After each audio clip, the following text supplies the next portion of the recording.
강원도 두매산골에서 태어나서 은행의 서울의 큰 은행의 지점장에 오른 입지전적인 여성입니다. 강원도 두매산골에서 초등학교 4학년 때 어머니가 돌아가시고 초등학교 4학년 때부터 자기가 밥을 해 먹으면서 아버지 모시고 학교를 다녔습니다. 늘 기운이 기가 죽고 남루하고 땅만 내려다보고 다녔습니다.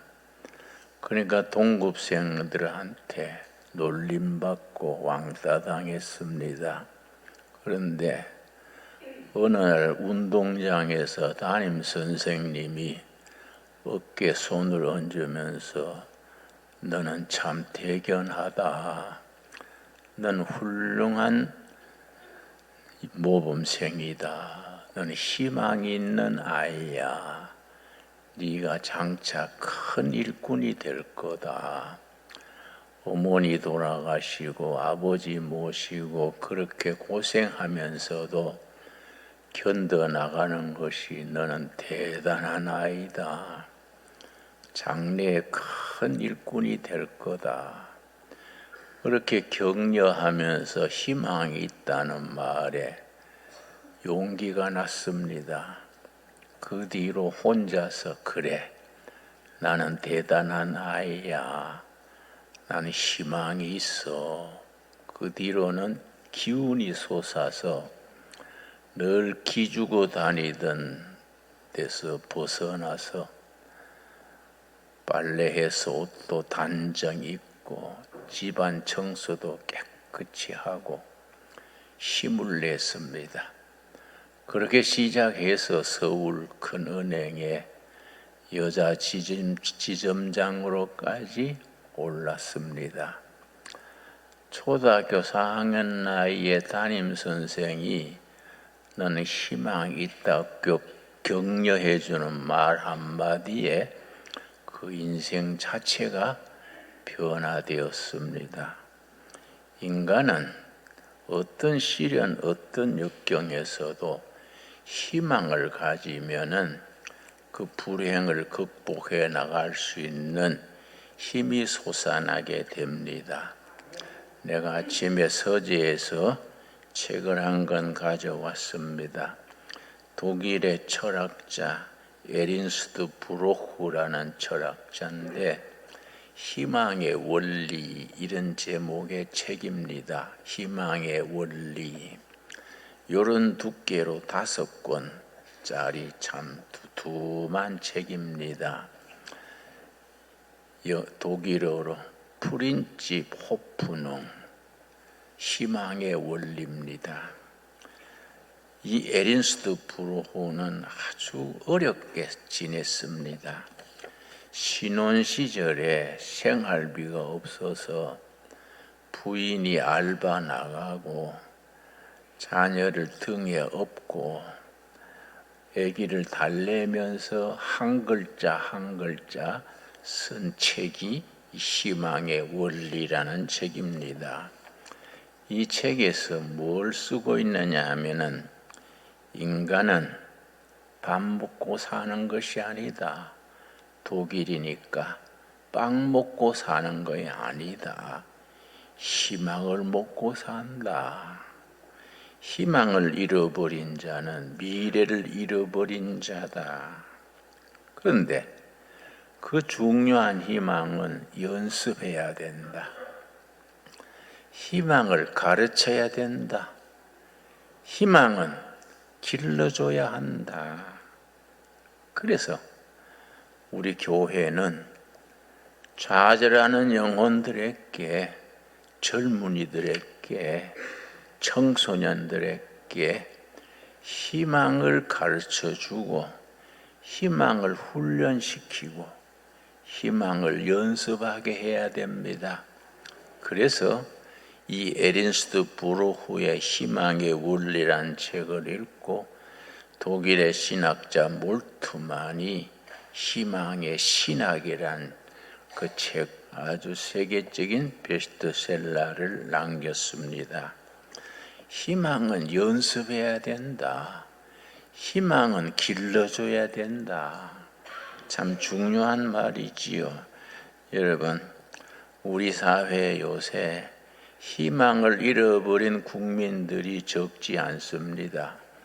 어떤 분들은 목사님, 지난 선거 뒤에 나는 우울증 걸렸어요. 잠도 안 하고 밥맛도 없고 내가 살아가는 인생에 희망이 있을까? 내 아들, 손주들이 희망이 있을까? 자꾸 그런 생각하면서 우울해집니다. 그런 얘기를 하길래 내가 격려했습니다. 그러지 말고 걸림돌이 디딤돌이 되도록 걸림돌을 발판으로 삼아서 자신도 나라도 역사도 한 단계 뛰어 올라야 합니다. 그러면서 내가 욥기 14장 17절을 일러주었습니다. 우리 한번 같이 찾겠습니다. 욥기 14장 7절 8절 말씀. 나는 하나님의 말씀 성경이 이런 구절이 있기 때문에 너무 좋아요. 나는 이런 말씀 읽으면 힘이 오고 주먹에 힘이 솟고 희망을 가지게 됩니다. 욥기 14장 7절 구약 성경 774페이지입니다. 이런 말씀은 아예 우리가 암송해버려야 합니다. 자다가도 깨면은 이런 말씀이 탁 마음에 떠오를 수 있도록 내 자신의 영혼 속에 DNA 속에 이런 말씀을 깊이 뿌리 내리게 해야 합니다. 7절 말씀.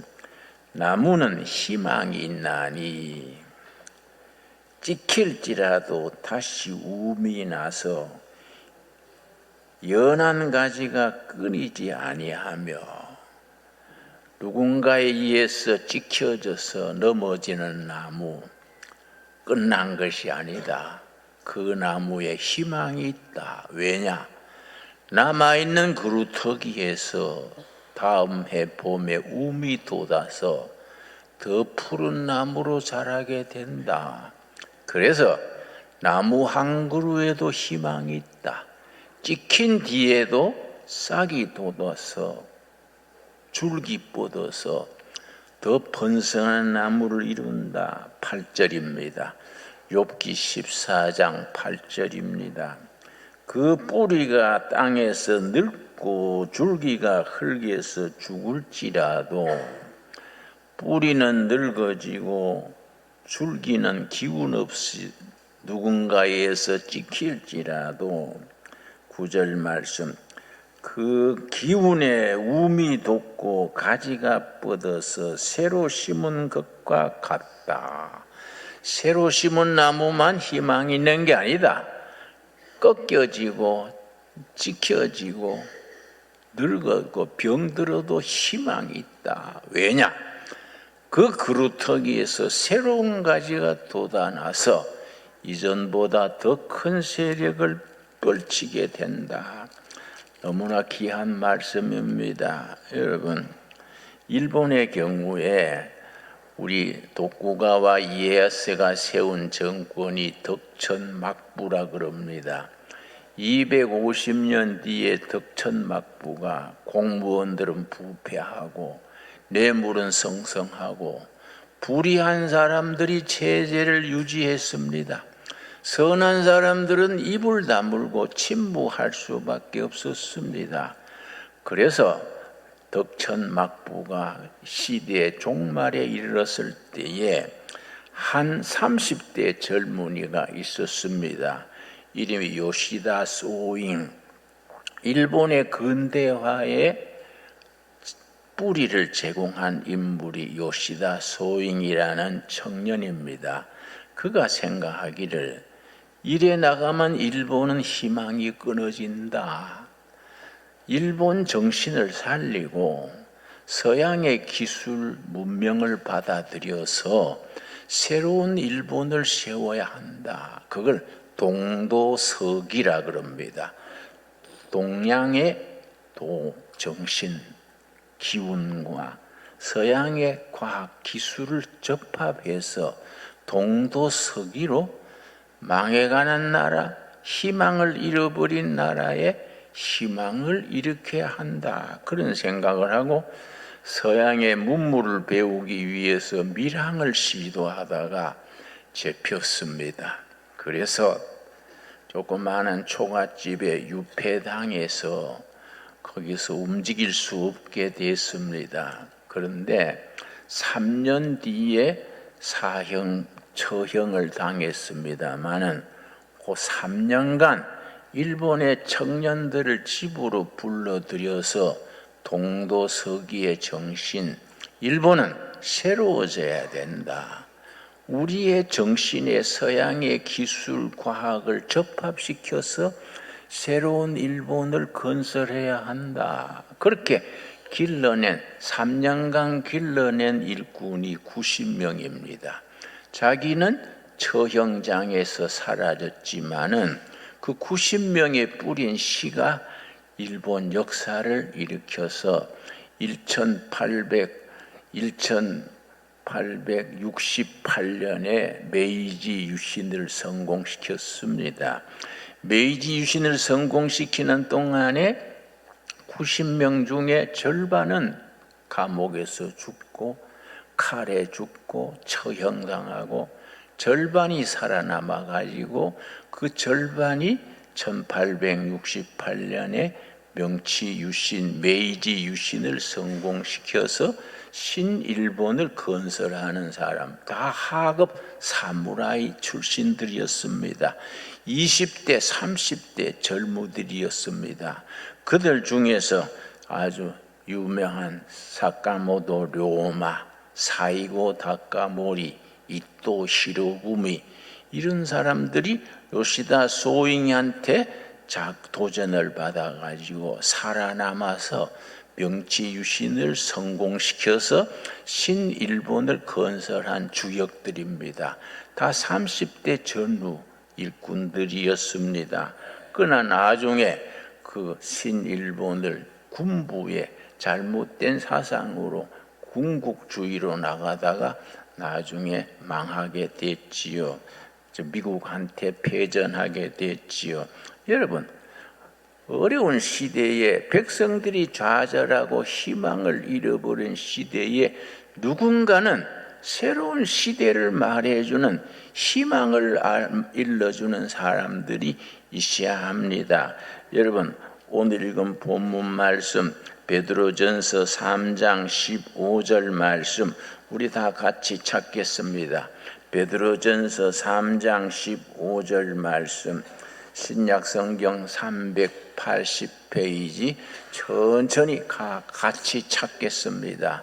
그러려니 그냥 지나가지 말고 이런 말씀을 자기 마음속에 영혼의 양식이 되도록 우리 뼛속에 피 속에 DNA 속에 말씀이 뿌리가 내리도록 받아들여야 합니다. 15절 말씀 너희 마음에 그리스도를 주로 삼아. 나는 이 말씀을 넓게 생각합니다. 네 인생에 예수님을 주인으로 모시고 너희 나라에 예수님을 대통령으로 모시고 너희 가문에 예수님을 호주로 모시고 거룩하게 하고 예수님을 모시기 전과는 뭔가 달라지게 하는 것을 거룩하게 한다고 표현합니다. 여러분 하고 너희 속에 있는 희망에 관한 이유를 묻는 자에게는 대답할 것을 항상 준비하라. 여러분 예수님을 모신 뒤에 달라지는 겁니다. 전에 없던 희망이 생기는 겁니다. 예수님을 모셨기 때문에 가지게 되는 희망, 그 희망의 이유를 묻는 사람들에게 자네는 별 볼 일 없는 인생이랬는데 뭐 빈털터리에 보잘것없는 인생인데 요즘은 그렇게 기운이 솟고 싱글벙글 웃고 사냐? 그럼 그 대답할 준비를 해라. 그 대답하는 것을 선교, 미션이라고 말합니다. 다름 아니요, 예수님을 모신 뒤에 전에 없던 희망이 생긴 거지. 내 희망은 예수님 때문이야. 그것을 묻는 사람에게 전해주는 것을 미션, 선교라고 말합니다. 참 귀한 말씀이지요. 예수님이 우리 가정에 호주로 모시고 난 뒤에 내 인생에 별 볼 일 없던 내 인생에 흐지부지 끝날 내 인생에 어느 날 예수님을 내 주인으로 모신 뒤에 영어로 표현하면 Jesus Christ is my personal savior. 예수님이 내 주인으로 모신 뒤에 내 삶이 변화된 겁니다. 왜냐? 예수님 안에 있는 희망으로 인하여 내 인생이 달라지는 겁니다. 그걸 세상 사람들이 물을 때에 대답할 준비를 해라. 참 귀한 말씀이지요. 여러분, 1964년에 미국의 보수당인 공화당의 대통령 후보가 베리 골드워터랬습니다. 베리 골드워터가 아주 인격적으로 훌륭한 분이랬는데 선거에 아주 참패했습니다. 선거에 철저하게 져가지고 미국의 보수당, 공화당이 아주 지리멸렬해져서 패당의 위기까지 몰려갔습니다. 그때 베리 골드워터가 생각을 잘했습니다. 모든 주황에서 활동을 중단하고 청년들 속으로 바닥으로 내려갔습니다. 그래서 워싱턴 DC에 청년교육훈련센터를 두고 각 주에다가 지부를 둔 뒤에 청년 교육을 시작을 했습니다. 어떻게 미국에 희망을 줄 수 있는 정치를 일으킬 것인가?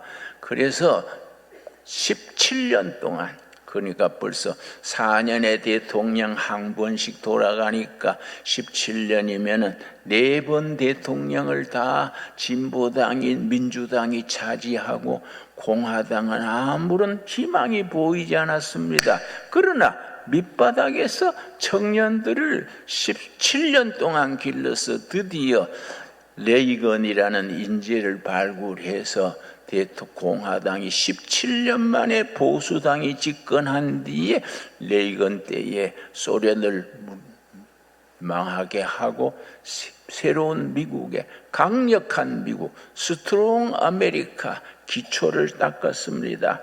여러분, 어떤 사람이 위대한 영웅이냐, 어떤 사람이 정말 하나님의 일꾼이고 시대의 일꾼이냐, 백성들 속에 희망을 줄 수 있는 사람, 나무에 베어진 나무를 보는 게 아니라 남아있는 그루터기를 보고 그루터기 속에서 다음의 봄에 솟아나올 새로운 우물, 새로운 싹스를 볼 수 있는 사람, 그런 사람이 진정한 하나님의 일꾼들이 됩니다. 여러분, 우리가 이 시대를 살아가면서 예수님으로 인하여 우리에게 주어지는 희망, 예수님 때문에 우리가 가지게 되는 희망을 세상 사람들에게 보여주셔야 됩니다.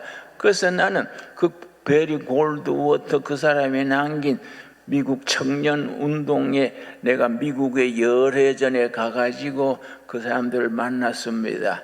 그 사람들이 내가 한국 얘기를 했더니 한국에서 청년들을 보내주면은 교통비만 해오면 자기들이 다 훈련을 자기들이 하게 해서 보내겠다. 그래서 몇 명을 보낸 적이 있습니다.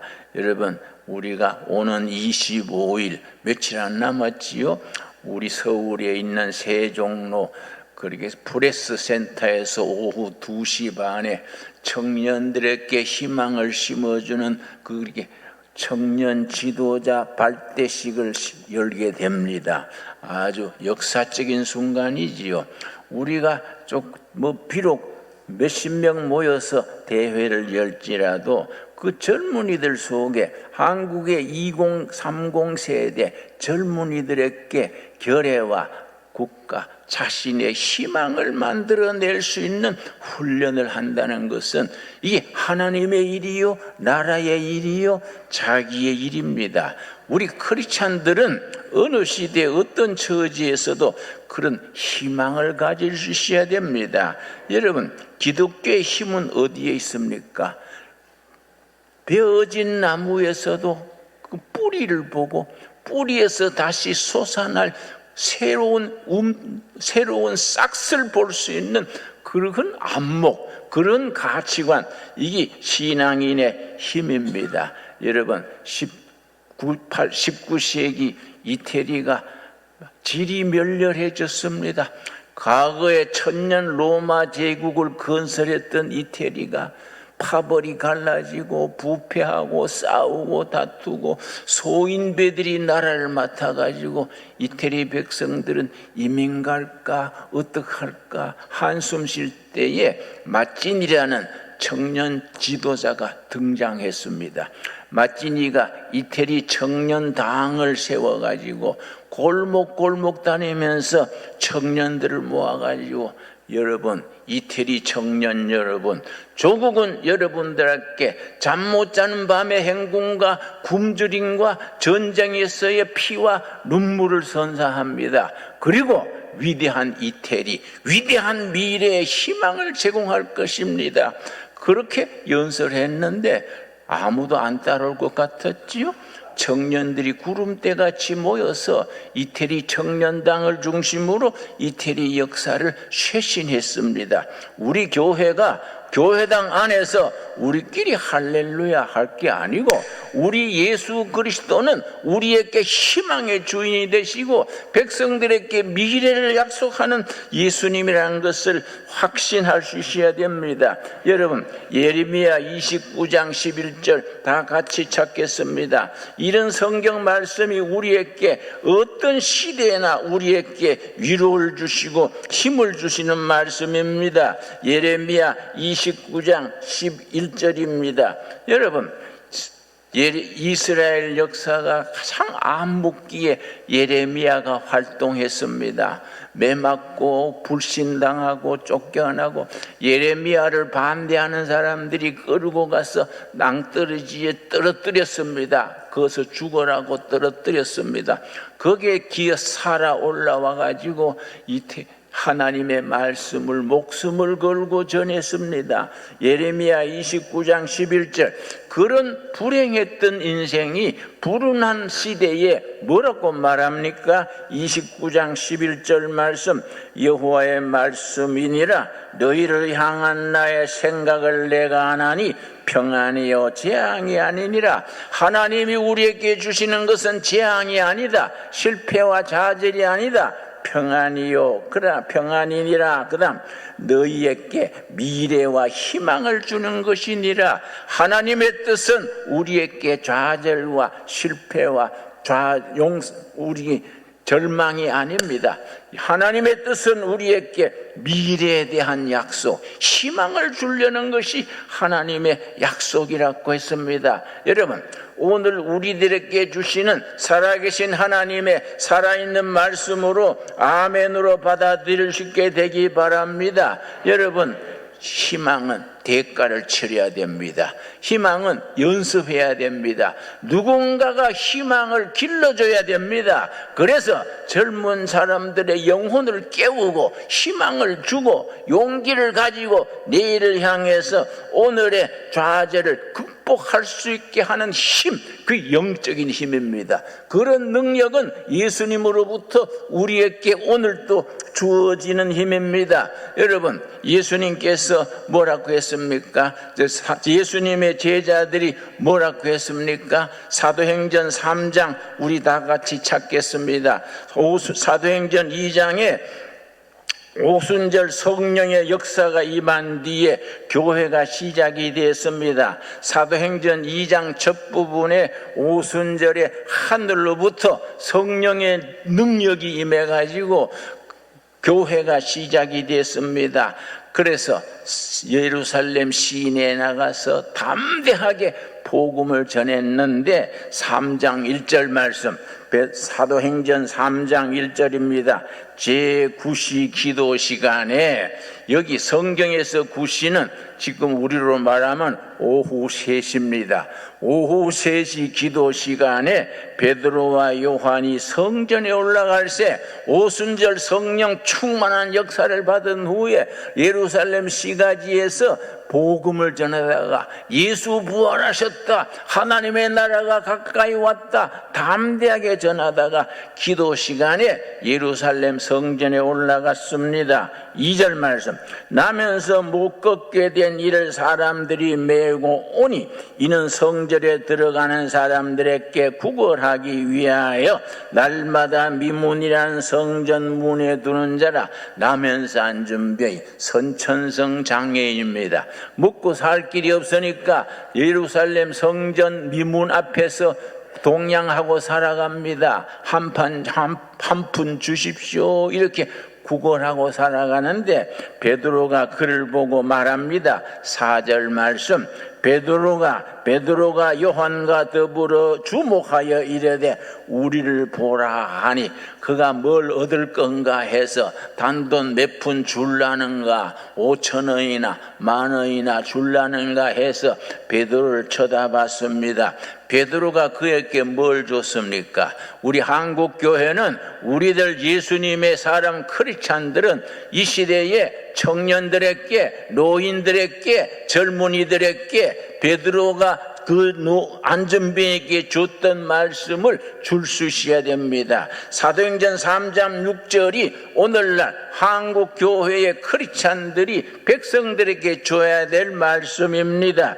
6절 말씀, 베드로가 이르되 은과 금은 내게 없거니와 내게 있는 이것을 너게 주노니 나사렛 예수 그리스도의 이름으로 일어나 걸어라. 여러분, 은과 금은 없거니와 옳은 말씀이지요. 교회가 은이나 금을 자랑하고 주는 데가 아닙니다. 교회는 은행이 아닙니다. 교회는 복지단체가 아닙니다. 때로는 구제도 하고 민주화 운동도 하고 통일 운동도 하고 다 해야 되지만은, 그러나 교회의 본질이 뭡니까? 예수 그리스도의 교회가 백성들에게 줘야 될 것은 은이나 금이 아닙니다. 우리가 가진 것, 나사렛 예수 그리스도의 이름, 존귀하신 이름, 진리 되신 이름, 생명이신 이름을 우리가 가진 것을 드립니다 하고 오른손을 잡아 일으켰습니다. 7절입니다.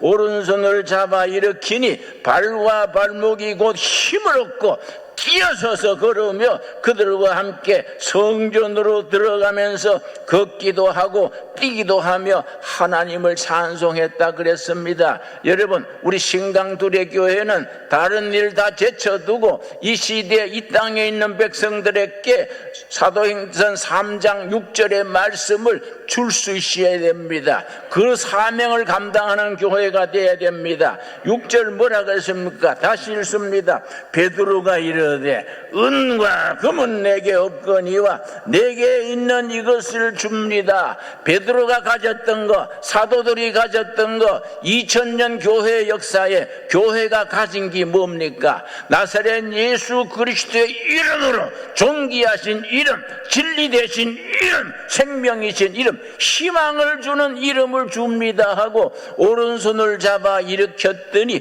발과 발목에 힘을 얻고 뛰어서서 걸으며 하나님을 찬미했다 그랬습니다. 여러분, 바로 이 시대에 우리가 해야 될 일 아니겠습니까? 우리가 가진 거 무슨 경제적으로, 복지로, 무슨 정책으로, 정당으로, 그게 아닙니다. 우리 교회가 가진 거 나사렛 예수 그리스도의 이름으로 걸으시어 하고 청년들에게, 노동자들에게, 젊은 노인들에게, 청소년들에게 우리 교회가 가진 거 나사렛 예수 그리스도의 이름, 그 존귀하신 이름, 생명력이 있는 이름, 진리 되신 이름으로 걸어라 하고 심령이 힘을 힘을 얻고 뛰어서서 걸으며 하나님을 찬미하는 역사, 백성들에게 젊은이들에게 희망을 주고 미래를 주는 살아있는 역사, 우리가 이 시대에 감당해야 될 말씀으로 믿습니다. 우리가 이 일에 모두가 힘을 합쳐서 함께 기도하고 함께 헌신하고 우리 삶을 사도행전 3장 6절과 7절 말씀, 베드로가 성전 문 앞에 나면서 안전배에게 주었던 그 말씀, 그 능력, 그 이름, 예수 그리스도의 이름으로 걸으시오 하고 손을 잡아 일으키니 우리 젊은이들이, 우리 노동자들이, 국민들이, 남한과 북한의 백성들이 심령의 힘을 얻고 뛰어서서 걸으며 하나님을 찬미하는 역사, 위대한 역사, 생명 역사를 일으키는 일에 우리가 쓰임받아야 될 줄로 믿습니다. 기도하겠습니다. 하나님 감사합니다. 이 거룩한 날 예배에서 우리가 베드로가 나면서 안전배에게 줬던 그 말씀을 다시 기억합니다. 은과 금은 없을지라도 우리가 가진 것, 우리 교회가 가진 것, 나사렛 예수 그리스도의 이름으로 걸으시오 하고 손을 잡아 일으키니 발과 발목에 힘을 얻고 뛰어서서 걸으며 하나님을 찬미했다 했습니다. 맞습니다. 하나님, 우리가 이 시대의 젊은이들에게, 낙심하는 사람들에게, 우울증 걸린 사람들에게 우리가 가진 것, 예수 그리스도의 이름으로 심령이 힘을 얻고 영혼이 깨어나서 사명을 깨닫고 기뻐 뛸 수 있는 역사를 일으켜 주시옵소서. 하나님께서 우리에게 약속하는 것은 재앙이 아니다. 내가 너에게 주는 것은 미래요 희망이다. 아멘. 믿습니다. 그 말씀을 오늘 우리에게 주시는 말씀으로 아멘으로 받을 수 있게 하여 주시옵소서. 예수님 이름 받들어 기도드려 사옵나이다. 아멘.